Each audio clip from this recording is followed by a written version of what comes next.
40 years ago, when I was a new Canadian, I was told, "We don't talk about sex and politics." Well, this didn't make sense to the Hungarian in me, because I think precisely these are the good topics to discuss.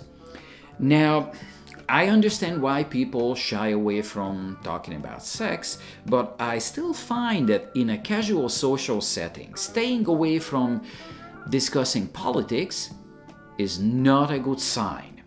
We should engage ourselves in lively debates without any concerns about the consequences.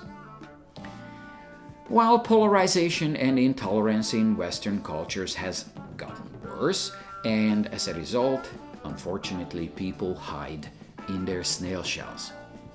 Not me. I'm gonna speak my mind.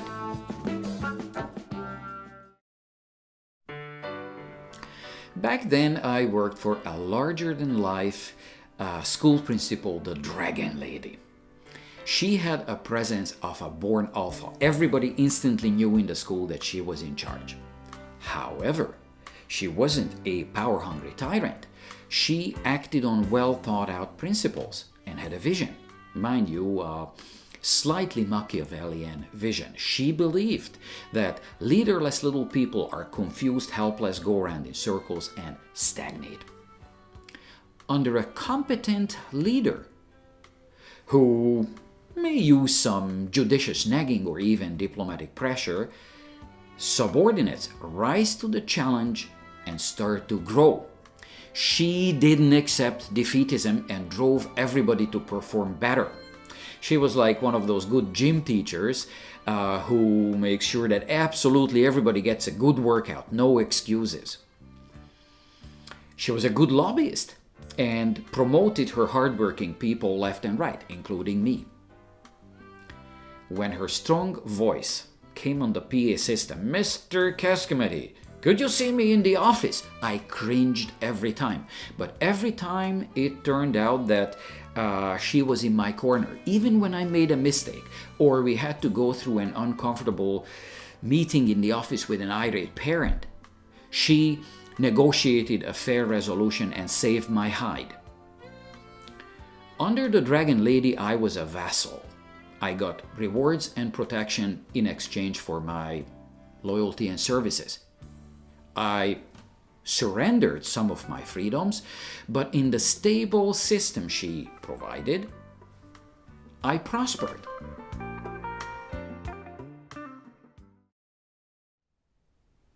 Most of the other school principals I had pale in comparison. These weak caretaker types just went with the flow and maintained the status quo. They offered no protection against the crazy stuff out there, and as weakening social cohesion made school environments less friendly, this became the source of great stress for me. I struggled alone, without support, and I was seen by the school administrators as a troublesome relic from the past. I retired burnt out and sick.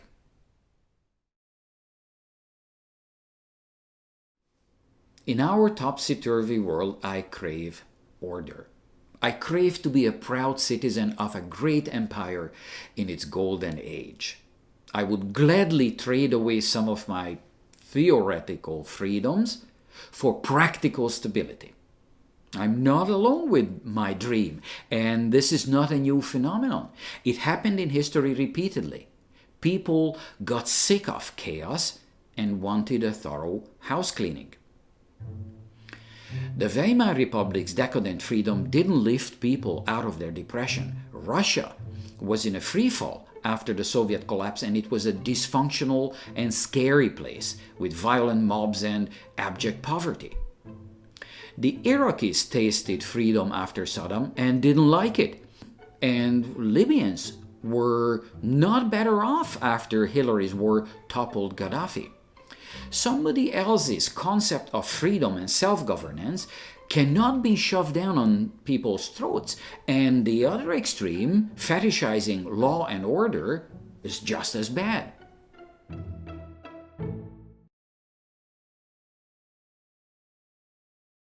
How is it then that I defected from socialist Hungary? How come that I didn't like the stability the Kader regime provided for the happiest barrack in the Eastern Bloc? Why was I confrontational with the communists and collaborative with the Dragon Lady? Simple.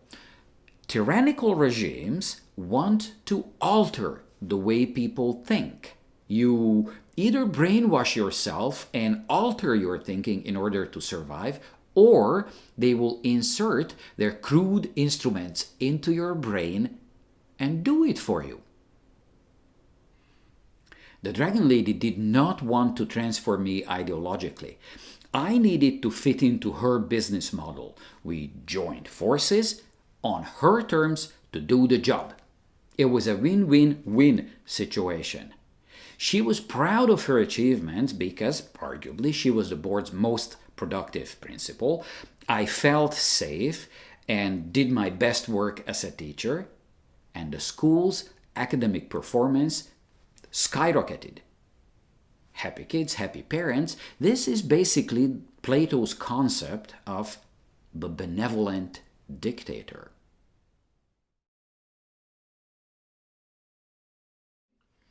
Aristotle, Socrates, Plato recognized that democracy has problems because, simply put, stupid people are allowed to vote.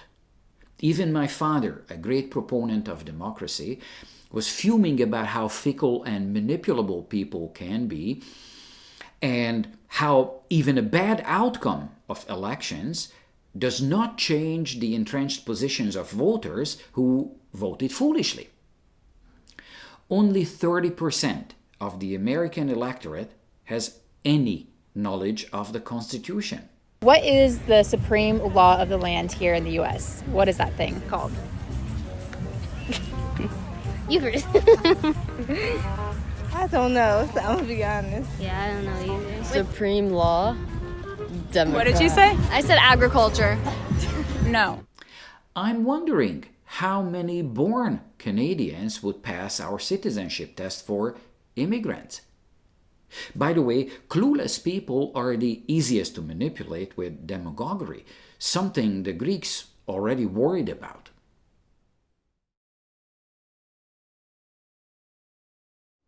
There are many studies on human behavior that clearly show the baggage we carry since our prehistoric days on the African savanna. Out of the many conformity experiments, this is the funniest. There's a stupid beeping sound in the waiting room, and the people who are in on the experiment stand up. Just 3 beeps, and without knowing why she's The girl conforms quickly and continues to do it on her own. She's now conforming to the rules of the group without them even being there. Then she teaches the new guy and rationalizes her internalized herd behavior.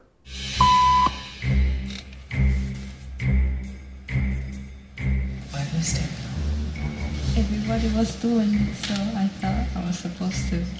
Think she'll teach the new guy what to do?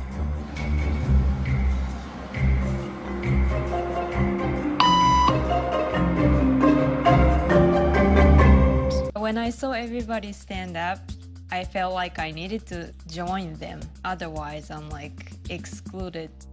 Once I decided to go with it, then I felt much more comfortable. We know quite a bit now about primate dominance hierarchies. Alphas, who rely on brute force, may only have a short reign that ends violently. Collaboration, forging alliances, lots of grooming, favors and sharing food, making it worthwhile for the subordinates to continue their support, creates a more stable and peaceful reign.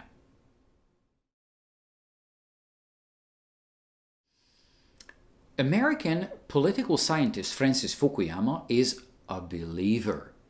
He is best known for his book The End of History and The Last Man, in which he argues that the worldwide spread of liberal democracies and free market capitalism of the West and its lifestyle may signal the end point of humanity's socio-cultural evolution and political struggle, and become the final form of human government. Whoa. The shiny, happy people, the citizens of the world, happily dissolve in a globalist utopian bliss and consume and consume and consume. Seeing things through rose-colored glasses fit the mood of the early 90s. The West won the Cold War, the bad regimes collapsed, and euphoric people were getting drunk on freedom. However, history took another turn, and 30 years later, even Fukuyama sobered up to a certain extent. But not quite, he's still a believer, and in my humble opinion, dead wrong on a number of issues. The main reason he doesn't see clearly is because he's satisfied that his sources of information are accurate, and they're not. Sitting in his ivory tower, he's far removed from reality. Professor Fukuyama badly lacks first-hand experiences with real people.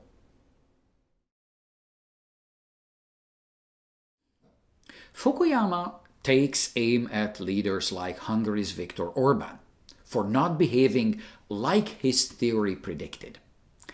He doesn't understand where Orban comes from, but he is quick to label him as authoritarian, nationalist, populist, far-right, phobe, this, anti-that. Is he not willing to accept that the Hungarian people gave Orban 4 2/3 majority governments in a row? Orban does what the people asked him to do. So does Fukuyama have a problem with the democratic will of the people? For the anointed, their desired outcomes are good, but when the Hungarians don't want to join the Western oikophobia club, suddenly that's bad. Orban's so-called illiberal democracy is more liberal and free than many Western countries. It is precisely the Hungarians who do not need to be educated by Hillary Clinton types on what freedom means.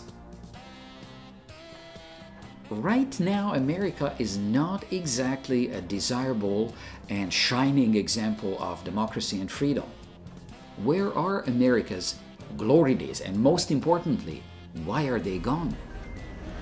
Kensington, zombies, Veterans Row, Venice Beach, homeless encampments, everywhere. I've seen it firsthand.